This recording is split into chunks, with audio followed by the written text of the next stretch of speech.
꽉 닫힌 블라인드 뒤에서 시장은 조용히 움직이고 있습니다. 겉으로는 보이지 않지만 그 안에는 내일의 흐름이 숨어 있죠. 살짝 블라인드를 열면 감춰졌던 힌트들이 하나씩 나타납니다.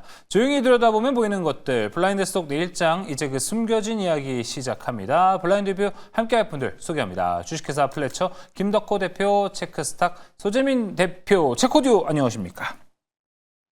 자, 바로 수재민 대표가 준비한 종목 블라인드로 넘어가 보겠습니다. 블라인드 공개해 주세요. 볼까요? 업종 내 강한 모멘텀이 종목 주도주 가능성 부각. 자, 요새 이 시간에 소재민 대표가 준비한 종목들이 퍼포먼스가 상당히 좋습니다. 그래서 오늘도 기대가 됩니다. 네. 왜 웃으세요? 사실 이거는 지금 시장이 엄청 핫할 거다라는 생각보다는 이제 뒷부분에 말씀드리겠지만 약간 준비해가는 과정, 빌드업하는 종목이기 빌드업. 때문에. 오, 알겠습니다. 섹터는요? 2차 전지입니다. 2차 전지. 2차 전지를 빌드업해서 보자.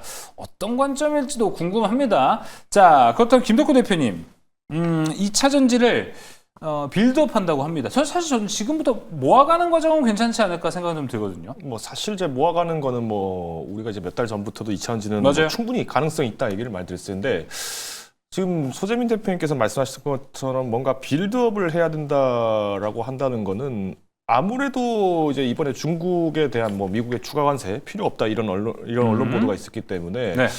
중국과의 어떤 협력 관계를 통해서 좀 만들어줄 수 있는 종목이 되지 않겠는가라고 좀 감히 예상을 해보겠습니다. 알겠습니다. 맞을지 안 맞을지 모르겠습니다. 자, 그럼 지금 바로 종목 공개해 볼게요. 블라인드 오픈.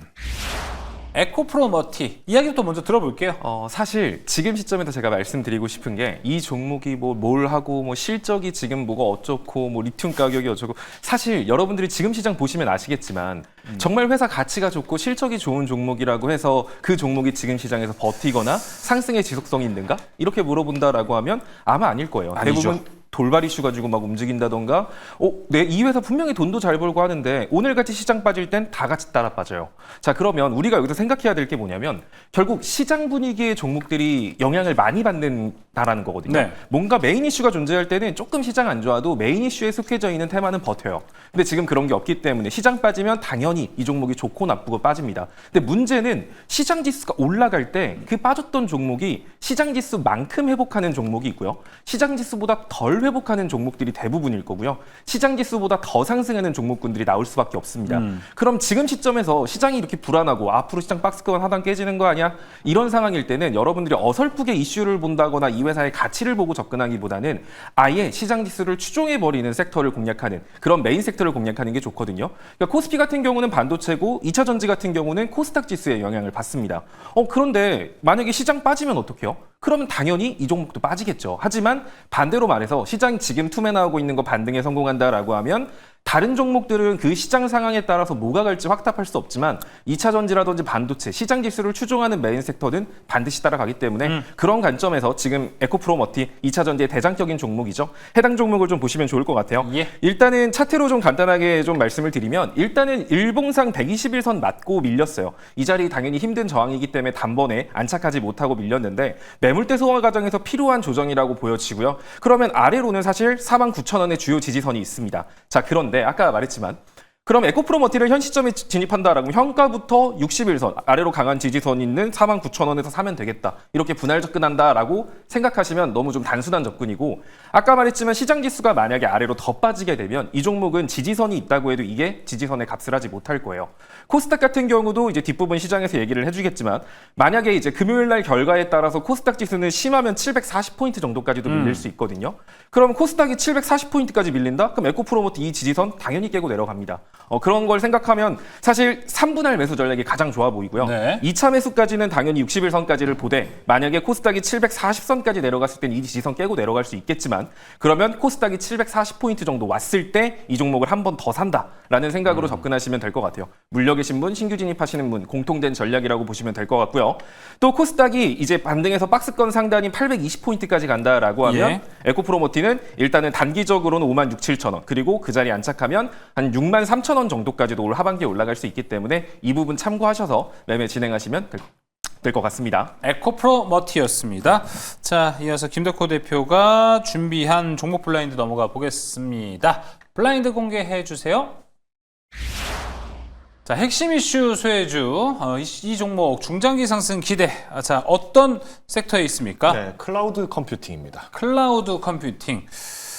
잘 모르겠어요. 이쪽 섹터는 제가. 어떻게 보세요? 사실 그러면 뭐 보안이라던가 AI 소프트웨어, 뭐 데이터 센터 이렇게 포괄적으로 연결되는 것 같은데 사실 그럼 이쪽 섹터 같은 경우는 지금 시장 이슈 공백기 때 뭐 정책 이슈로 한 번 더 돌발적인 반응이 나올 수 있을까? 뭐 이거 아니면 사실 이것도 저도 지금 시장에서 막 기대된다기보다는 그쵸? 이번에 박스권 안정적으로 상단 돌파하고 나서를 네. 노리는 방식의 그러게요. 매매가 아닐까 뭐 이렇게 알겠습니다. 생각이 듭니다. 뭐 혹시 이벤트가 숨어 있을 수도 있고요. 상당히 좀 궁금해집니다. 어떤 종목일까요? 지금 바로 공개해 보겠습니다. 블라인드 오픈. 가비야. 이거 저도 보안으로만 알고 있어가지고. 사실 이제 가비아가 보안주로 이제 엮이는 이유는 이제 엑스게이트 지분을 갖고 있다 보니까 맞아요. 여기 이제 양자암호 기술을 갖고 있는 게 굉장히 긍정적이다 이런 얘기들은 들으셨을 것 같아요. 근데 가비아가 사실 우리가 이제 클라우드 컴퓨팅 쪽에서도 매출을 굉장히 잘 만들고 있고 또 이게 또 이번 2분기 실적을 실질적으로 주도했던 사업 부문이기도 합니다. 근데 전년 대비해서 15%나 영업이익이 올랐다. 그러니까 사실 AI가 발전하면은 뭐 클라우드 서비스라든가 혹은 이제 IT 서비스가 굉장히 매출은 잘 나온다는 거는 다들 알고 계셨을 거예요. 근데 영업이익이 이만큼 올라갔다라고 한다는 거는 그만큼 퀄리티가 높고 또 B2B 사업에 대한 이제 매출 포지션이 굉장히 크다라는 걸 우리가 알 수 있는데 앞서서 이제 앵커님께서 말씀하셨던 것처럼 이 보안 관련주라고 얘기됐던 것도 지금 이제 지분을 갖고 있는 이 엑스게이트가 지금 양자 VPN 상용화를 이제 올해 5월에 이제 최초 성공했다라는 기사가 보도가 됐어요. 근데 이 양자 VPN이 왜 의미가 있냐면은 지금 우리나라의 기존의 이제 뭐 공인인증서라든가 혹은 이제 주요 정부기관에서 쓰고 있는 암호체가 이제 RSA 체계인데 이게 이제 어떻게 보면은 굉장히 AI 발달을 하면서 이제 공격에 굉장히 취약해질 수밖에 없는 구조를 갖고 있어요. 그러다 보니 이거를 이제 상용화를 할 수 있냐 없냐가 결국에는 이제 보안 시장을 이제 선두주자로 갈 수 있다라는 것인데 5월 달에 국정원으로부터 이제 암호 모듈 검증을 이제 통과를 한 상황이기 때문에 오히려 이제 보안 자료들 같은 경우에는 이제 가비아가 매출을 좀 더 엑스게이트 향을 통해서 만들 수 있지 않겠는가라고 판단을 하고 있습니다.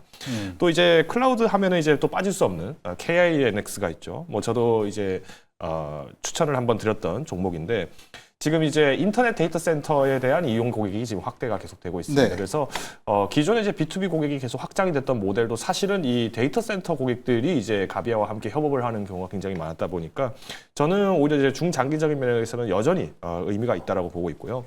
특히 수급적인 부분에서는 이제 작년도부터 올해까지 기관 외국인이 지속적으로 순매수를 유지를 하고 있는 종목입니다. 지난 20일 거래일 동안에도 순매수가 증가를 하고 있다는 점을 봤을 때는 최근 조정이 나왔을 때 이제 주가 탄력을 좀 대비를 해서 기관들이 물량을 좀 더 확보한 물량이기 때문에 일단 목표 주가, 연중 목표가로는 26,000원 제시를 드리겠고요. 연중 목표가? 그리고 손절가 2만 원. 그래서 이 2만 원의 손절가를 제시를 드린 거는 이제 앞서서 이제 대표님께서 말씀해 주셨던 것처럼 시장 분위기에 따른 어떤 축소 이걸 대비하기 위한 기술적 매도를 위한 매도가라고 보시면 더 좋을 것 같습니다. 네, 알겠습니다. 연중 목표가로 이야기 또 해주셨습니다. 잘 참고해 보시면 좋을 것 같아요.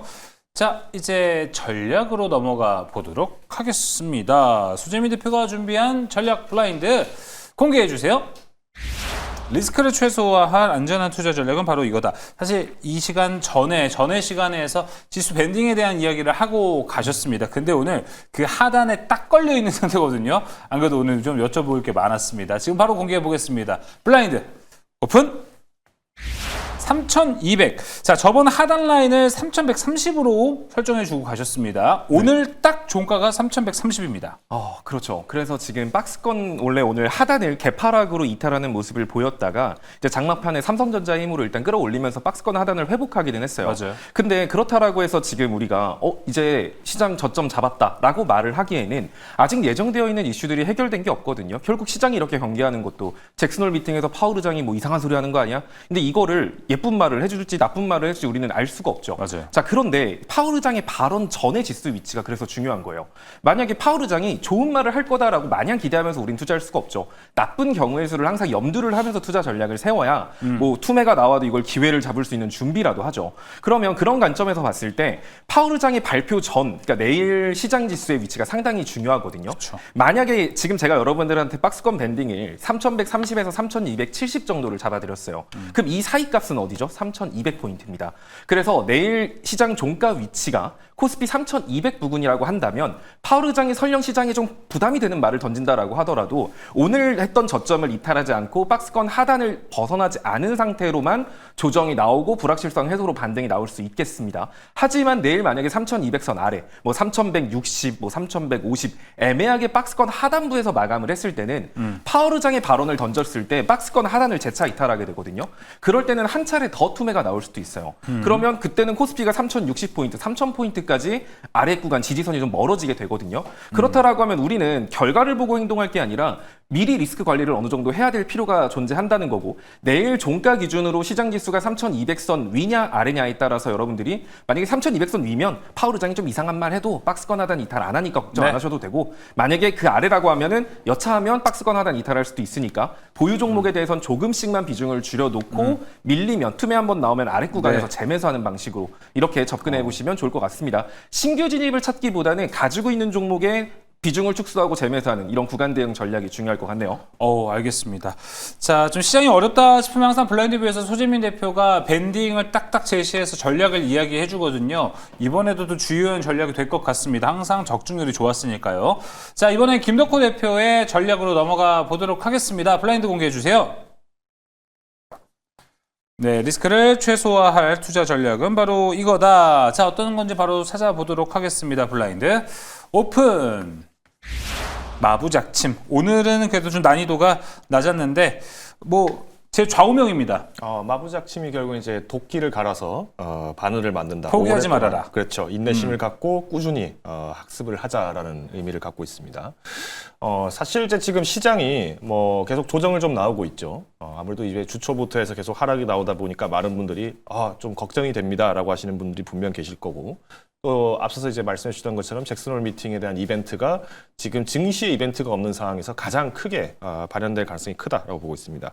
그래서 외국인들이 지금 순매수를 유지하고 있는 종목들을 반드시 눈여겨보실 필요가 있는데, 어떤 종목을 접근을 하실 때 그러면 예를 들어 두산에너지 같은 경우에도 어제 급락이 나와서 아마 많은 분들이 덜컥 사신 분들이 계실 거예요. 근데 오늘까지도 큰 폭의 조정이 나온 거를 어느 누구도 예상하지 못했을 겁니다. 근데 제가 어제 방송에서 제가 말씀을 드렸지만은 어떤 종목이 좋은 게 나온다 하더라도 10% 살 거를 1%, 2%씩 나누어서 사라라고 제가 얘기를 드렸어요. 그만큼 지금은 큰 비중으로의 어떤 접근을 하면서 인내심을 마냥 기다리시기보다는 오히려 인내심을 유지한 상태에서 매수를 천천히 하시라. 그래서 저비중, 분할 매수가 가장 중요하다 말씀드리겠고요.